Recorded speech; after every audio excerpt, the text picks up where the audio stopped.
ngayon ng, ano dito? Ano yung tawag nito? Grape. Grapes! Oh, totoo nga, grapes. Grape siya, pero malaki lang siya. Pero ang tawag dito sa Ilocano is lumboy. Parang yung middle name ko lang nung, nung dalaga ako, lumboy. Pero sa Tagalog, ano siya? Duhat. Oh, malaking grapes nga siya. Ito yung binigay nila, Nathan, at saka inting kanila. Thank you. Salamat Sa duhat. Nagbigay. Oh, galing-galing na. So, tikman natin yun. Oh, ayun ah. Tikman mo, sasabihin mo sa akin yung anong lasa. So, go na. Oh, first try. Ayon. First bite ni Ayon. Anong lasa? Ulog! Huwag masyado nakakamansya yung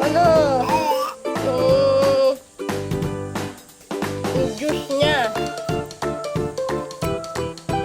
Hindi pa yata masyadong hinog yung kinain mo, Ayon.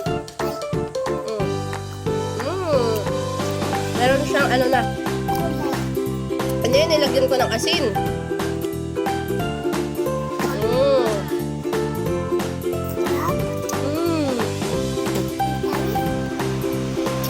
Matamis, ba't mo, tinatapon?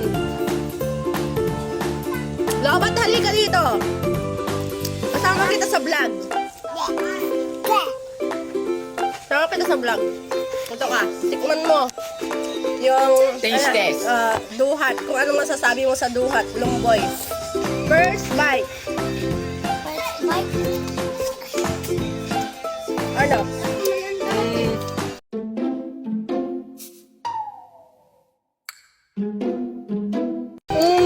Sakto lang yung alat niya. Hindi yung alat, nakakalat ng asin. Sakto lang din yung tamis. Sarap siya. Fairness. And fairness. Loko-loko. May asin po. Loko-loko talaga si Lobat. Yung kasi lang naman yung kinapain ni Ayon. Ayun, sa buto. Sa buto. Ay, sa buto. Ay, kwan ko na niya.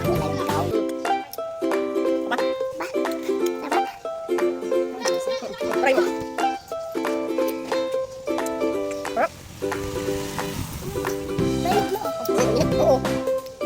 Oo. Paano ko no? Hindi man niluto to. Sarap. Ayoko yung ganito yung obat niya. Yan,